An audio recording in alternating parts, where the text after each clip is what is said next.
Assalamualaikum, salam Malaysia Madani. Terima kasih memilih berita perdana. Saya Farhatul Asyati Osman.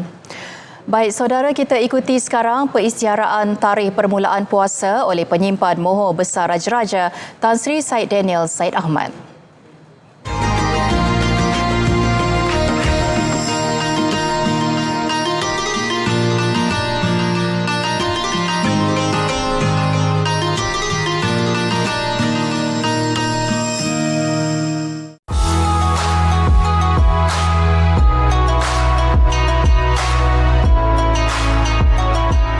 Bismillahirrahmanirrahim.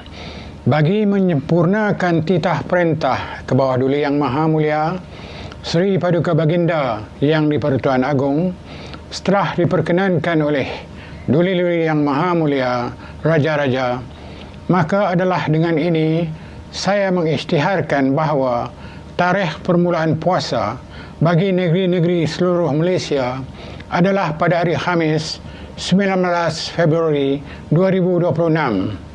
Sekian. Wassalamualaikum warahmatullahi